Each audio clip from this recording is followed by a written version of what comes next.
اعوذ باللہ من الشیطان الرجیم بسم اللہ الرحمن الرحیم وما ابرئ نفسی ان النفس لامارۃ بالسوء الا ما رحم ربی ان ربی غفور رحیم وقال الملك ائتوني به استخلصه لنفسي فلما كلمه قال انك اليوم لدينا مكين امين قال اجعلني على خزائن الارض انی حفیظ علیم۔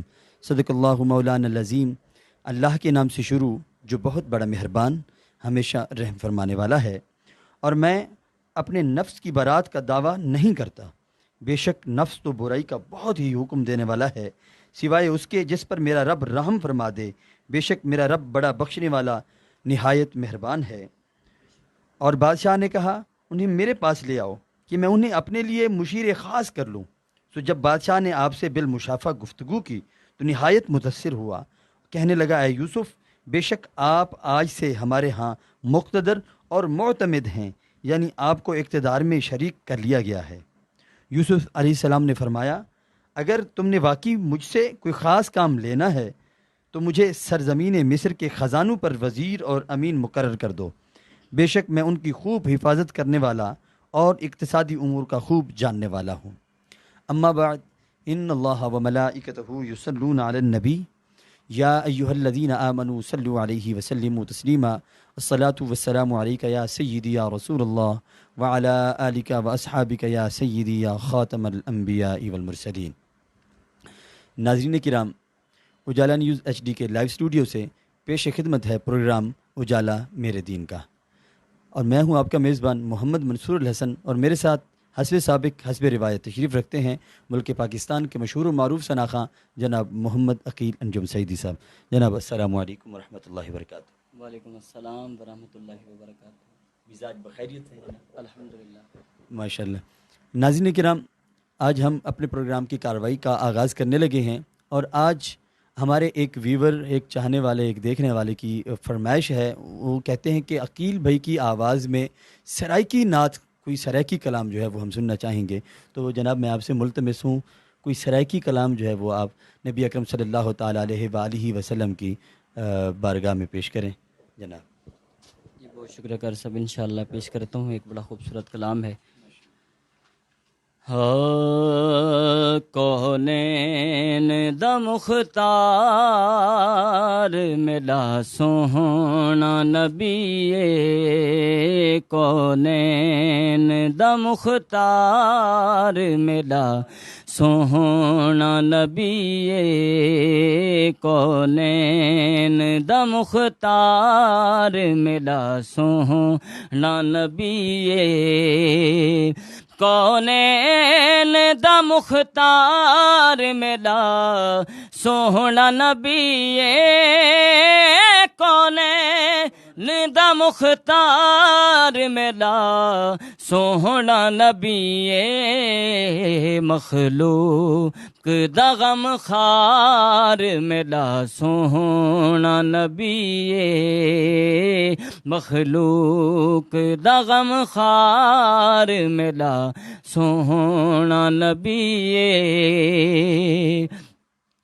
اور اللہ پیا چیندا اے جندی جان دا قسماں، اللہ پیا چیندا ہے جندی جان دا قسماں، اللہ پیا چیندا ہے جندی جان دا قسماں، او پے کرے انوار ملا سوہنا نبی، او پے کرے انوار ملا سوہنا نبی، اور کیا پوچھ دو نکیرو کہ تھا قطب دا کونے۔ جناب حضرت خواجہ قطب الدین فریدی کا لکھا ہوا بڑا خوبصورت کلام کہ کیا پوچھ دو نکیروں کے اتھاں قطب دا کونے، کیا پوچھ دو نکیروں کے اتھاں قطب دا کونے، حامی تے مددگار میرا سوہنا نبی ہے، حامی تے مددگار میرا سوہنا نبی ہے، کونین دا مختار میرا سوہنا نبی ہے۔ سبحان اللہ، ماشاء اللہ ماشاء اللہ، بہت ہی آسان انداز میں اور بہت ہی پیارا کلام جناب خواجہ قطب الدین رحمۃ اللہ علیہ کا، خواجہ قطب الدین فریدی رحمۃ اللہ علیہ کا کلام جو آپ پیش کر رہے تھے۔ ناظرین کرام، آج رمضان المبارک کی 13ویں رات ہے، تو اسی مناسبت سے آج پارہ نمبر 13 کا مختصر خلاصہ آپ کے سامنے پیش خدمت ہے۔ تو پارہ نمبر 13 میں سورہ یوسف ہے، سورہ رعد ہے اور سورہ ابراہیم ہے۔ تو آج ہم نے انتخاب کیا ہے سورہ یوسف سے۔ تو حضرت یوسف علیہ نبینا علیہ الصلوۃ والسلام کا ایک مختصر قصہ جو ہے، قصہ تو یہاں پہ بڑی ہی ڈیٹیل کے ساتھ، تفصیل کے ساتھ مرقوم ہے، لیکن ہم کوشش کریں گے کہ اپنے وقت کا جو دامن ہے اس کو بھی ملحوظ خاطر رکھیں اور جو قصہ ہے یوسف کا اس کے ساتھ بھی پراپر انصاف کر سکیں۔ تو ناظرین کرام، حضرت یعقوب علیہ نبینا علیہ الصلوۃ والسلام کے فرزند حضرت یوسف علیہ نبینا علیہ الصلوۃ والسلام، اور ان کا قصہ اللہ تبارک و تعالیٰ نے فرمایا کہ یہ احسن القصص ہے، قصوں میں سے سب سے سوہنا، سب سے حسین قصہ جو ہے وہ یہ قصہ ہے۔ تو حضرت یوسف علیہ نبینا علیہ الصلوۃ والسلام نے ایک خواب دیکھا کہ 11 ستارے، ایک چاند، ایک سورج مجھے سجدہ کر رہے ہیں۔ ان کے والد محترم حضرت یعقوب نے فرمایا کہ بیٹے یہ خواب کسی کو مت بتانا، اور اس کے بعد وہ ان کا منع کرنے کا جو مطلب تھا، ان کا منع کرنے کا مطلب کہ آپ نے اپنے برادران کو نہیں بتانا، کیونکہ شیطان جو ہے وہ حضرت انسان کا کھلم کھلا دشمن ہے، ممکن ہے کہ وہ سرایت کر جائے ان کے وہم و گمان میں، ان کی سوچ میں، اور آپ کو نقصان دیں۔ اور ہوا بھی یوں ہی کہ ان میں سے، ان کے بھائیوں میں سے کسی ایک کو یہ خبر ہوئی، اور انہوں نے حضرت یوسف کو کھیل کے بہانے سے باہر لے گئے باغ میں یا جنگلات میں، اور وہاں پہ انہوں نے ایک کنویں میں ان کو پھینک دیا، اور گھر آ کر یہ جھوٹ باندھا حضرت یعقوب کی بارگاہ میں، اور عرض کی کہ ابا جان، حضرت یوسف کو جو ہے وہ کوئی بھیڑیا جو ہے وہ ان کو کھا گیا ہے، زخمی کر گیا، اور وہ جو ہے ہم ان کی ہیلپ نہ کر سکے، ان کی حفاظت نہ کر سکے، تو ہم شرمندہ ہیں۔ اور انہوں نے کوئی جھوٹ موٹ کا ایک خون لگا ہوا کرتا بھی جو ہے حضرت یوسف کا جو انہوں نے اتارا تھا اس وقت، وہ بھی ان کو پیش کیا۔ تو حضرت یعقوب علیہ نبینا علیہ الصلوۃ والسلام کو بڑا ہی غم پہنچا، اور وہ کرتا اپنی آنکھوں پہ ڈال کے روتے رہتے، اس کو سونگتے رہتے، اور وقت گزرنے کے ساتھ ساتھ ان کی بینائی چلی گئی۔ پھر یہ ہوا کہ کسی قافلے کا گزر ہوا، انہوں نے حضرت یوسف علیہ نبینا علیہ الصلوۃ والسلام کو اس کنویں سے نکالا، مختصراً میں عرض کر رہا ہوں، اور اس کو لے گئے۔ انہوں نے دیکھا کہ بہت ہی پیارا بچہ ہے، اور یہ کیونکہ اس وقت زمانہ تھا غلامی کا، تو لوگ غلام بنا لیتے تھے، پھر اس کو فروخت کرتے تھے۔ تو انہوں نے کہا جی ہم جا رہے ہیں مصر میں، تو بازار مصر میں اس کو بیچیں گے۔ تو حضرت یوسف کو وہ لے کے گئے وہاں پہ۔ جب یوسف کی بولی لگی اور یوسف کو خریدنے والوں کی بہت ہی لمبی قطار تھی، وہاں پہ عزیز مصر نے حضرت یوسف کو خرید لیا اور اپنے محل میں رکھا۔ تو جب حضرت یوسف جوان ہو گئے تو خوبصورتی بہت تھی، تو کہتے بہت خوبصورت تھے، تو اس وقت جو عزیز مصر کی اہلیہ تھی زلیخا، تو ان کا دل آ گیا اور وہ آزمائش میں مبتلا ہو گئی، اور انہوں نے دعوت گناہ دی، اور اس دعوت گناہ کے بعد حضرت یوسف جو ہے وہ اس سے بھاگے دوڑے۔ تو اللہ تبارک و تعالیٰ نے ان کی مدد فرمائی کہ اس محل میں دروازے ایسے کھلتے چلے گئے، اور پھر وہاں پہ جب عزیز مصر موقع پر پہنچے تو انہوں نے دیکھا، تو انہوں نے کہا جی معاملہ کیا ہے؟ تو اس وقت کیا ہوا کہ گواہی دینے کے لیے ایک چھوٹا سا بچہ، اللہ تبارک و تعالیٰ نے وحی نازل فرمائی کہ اس چھوٹے سے بچے سے گواہی دلوائیں۔ تو جب حضرت یوسف علیہ نبینا علیہ الصلوۃ والسلام نے فرمایا کہ یہ چھوٹا بچہ میری گواہی دے گا کہ میں بے گناہ ہوں، تو سب حیران ہوئے اور کہا کہ یہ کیسے ممکن ہو سکتا ہے؟ تو اس وقت انہوں نے فرمایا کہ میں اللہ کا بندہ ہوں، اور یہ اللہ تبارک و تعالیٰ کا حکم ہے کہ یہ چھوٹا بچہ گواہی دے گا۔ اور چھوٹے بچے نے بتایا کہ اگر یوسف کی قمیض آگے سے پھٹی ہے تو یوسف قصوروار ہیں، اگر یوسف کی قمیض پیچھے سے پھٹی ہے تو پھر یوسف قصوروار نہیں ہے، یوسف بے گناہ ہے۔ پھر دیکھنے والوں نے دیکھا کہ حضرت یوسف کی قمیض پچھلے دامن سے پھٹی ہوئی تھی۔ تو تو یہ معلوم ہوا. اس کے باوجود بھی حضرت یوسف کو قید میں ڈال دیا گیا. پھر وہاں پہ 2 قیدیوں نے کوئی خواب دیکھے تو حضرت یوسف نے ان کو ان کی تعبیر بتائی. ایک کا وقت مکمل ہوا اور دوسرے کو آزادی ملی, اور وہ آزادی بھی ایسی ملی, حضرت یوسف نے ان کو یہ بشارت دی تھی کہ تم عزیز مصر کے ہاں جا کے خدمت گار ہوگے. تو پھر وہ وہاں گئے تو عزیز مصر نے پھر وہاں پہ ایک خواب دیکھا. خواب دیکھنے کے بعد انہوں نے خواب دیکھا کہ بھی میں نے گائیں دیکھی ہیں, 7 موٹی گائیں ہیں, 7 پتلی گائیں ہیں. موٹی گائیں پتلی گائوں کو کھا جاتی ہیں, تو مجھے کوئی میرے دربار میں کوئی ہے ایسا معبر جو اس کی تعبیر بتائے. تو سب نے کہا جی اس خواب کی سمجھ ہمیں نہیں ہے. تو وہ خدمت کار کہیں جو ہے وہ سن رہا تھا, اس نے کہا جی میں ایک بندے کو جانتا ہوں, ایک ایسے شخص کو جانتا ہوں جو آپ کے خواب کی تعبیر بتا سکتے ہیں. تو فرمایا ان کو حاضر کریں. تو پھر انہوں نے کہا جی وہ حضرت یوسف ہیں جو کئی سالوں سے وہاں پہ مصر کی جیل میں بند ہیں. تو پھر حضرت یوسف کو جب لایا گیا تو آپ نے خواب سن کے ان کو بتایا کہ 7 سال آپ کے بڑے ہی خوشحال ہیں, اور اگلے 7 سال جو آپ نے 7 گائیں دیکھی ہیں پتلی سی نہایت کمزور لاغر, وہ اس بات پر دلالت کرتی ہیں کہ وہ سال جو ہے وہ قحط سالی کے سال ہوں گے. لہٰذا اس پہ جو ہے آپ کو کوئی ترکیب بنانی ہوگی, کوئی حکمت عملی طے کرنی ہوگی. تو انہوں نے کہا جی مجھے آپ بھلے معلوم ہوتے ہیں, لہٰذا آپ ہی اس کی کوئی رائے دے دیں, اور ہم چاہتے ہیں کہ ہم آپ کو اسی دربار میں رکھیں. تو انہوں نے کہا کہ اگر آپ ہمیں رکھتے ہیں تو ہمیں وزارت خزانہ کا منصب جو ہے ہمیں عطا فرمائیں. تو عزیز مصر نے ان کو وزارت خزانہ کا منصب عطا فرمایا, اور انہوں نے اپنی حکمت عملی کے تحت مصر کو قحط سالی سے بچایا. پھر تاریخ نے ایک اور موڑ لیا. وہ جو بھائی جنہوں نے کنویں میں پھینکا تھا حضرت یوسف کو, پھر وہ بھوک کے ستائے, قحط سالی کے ستائے ہوئے بھاگم بھاگ جب مصر میں آئے تو مصر میں حاضر ہوئے تو عزیز مصر حضرت یوسف تھے.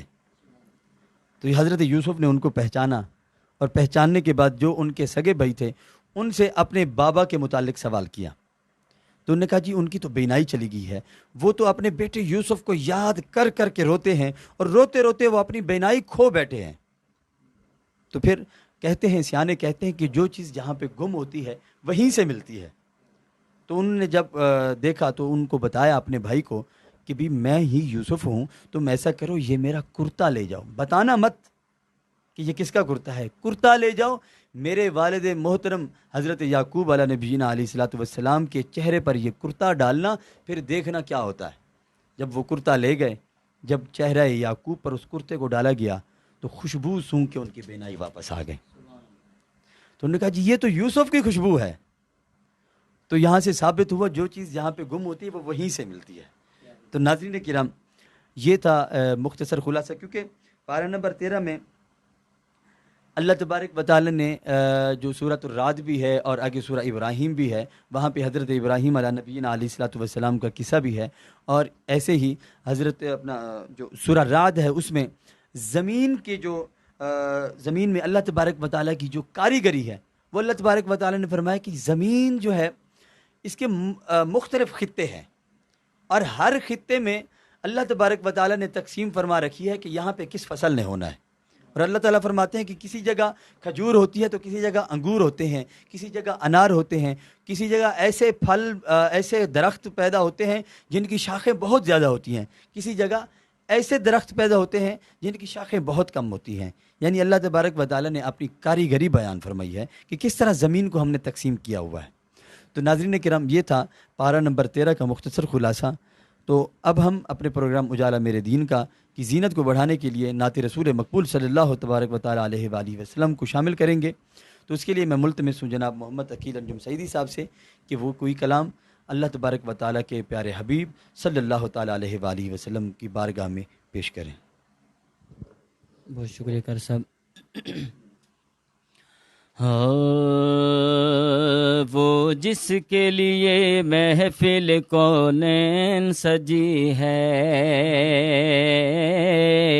فردوس بری جس کے وسیلے سے بنی ہے, فردوس بری جس کے وسیلے سے بنی ہے, وہ ہاشم مکی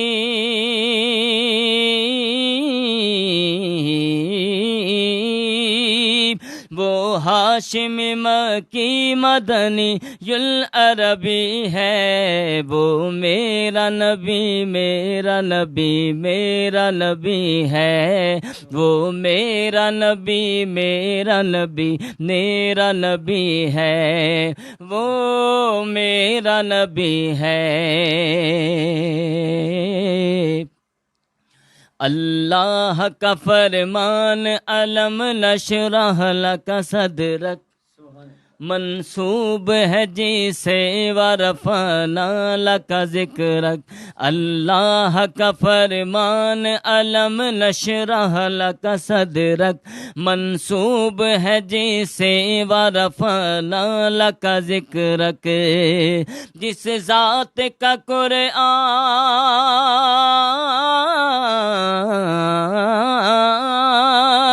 جس ذات کا قرآن میں بھی ذکر جلی ہے، وہ میرا نبی میرا نبی میرا نبی ہے، وہ میرا نبی میرا نبی میرا نبی ہے، وہ نبی میرا نبی ہے، وہ میرا نبی میرا نبی میرا نبی ہے۔ اور کر سب شعر سنیں کہ احمد ہے محمد ہے وہی ختم رسل ہے،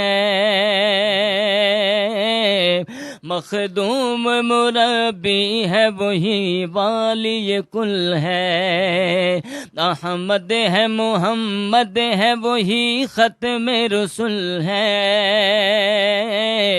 مخدوم مربی ہے وہی والی کل ہے، اس پر ہی نظر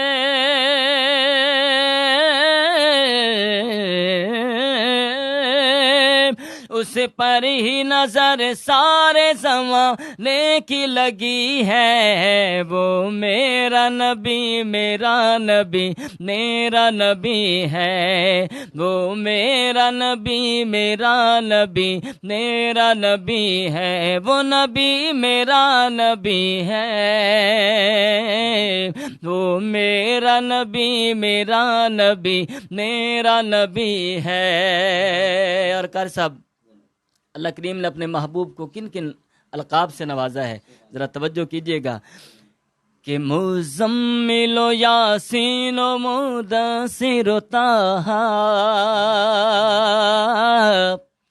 کیا خوب ہی القاب سے اللہ نے پکارا، مزمل و یاسین و مدثر و طٰہٰ، کیا خوب ہی القاب سے مولا نے پکارا، کیا شان ہے اس کی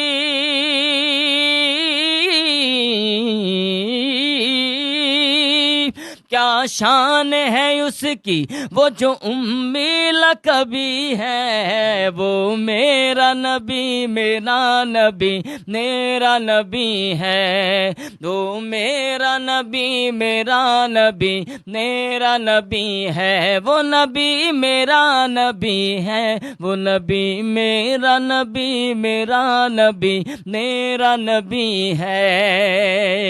اور آخری شعر سنیں جی کہ وہ ذات کے جو مظہر لولا کلمہ ہے، اور جو صاحب رف رف شب معراج ہوا ہے، وہ ذات کے جو مظہر لولا کلمہ ہے، جو صاحب رف رف شب معراج ہوا ہے، اسرا میں امامت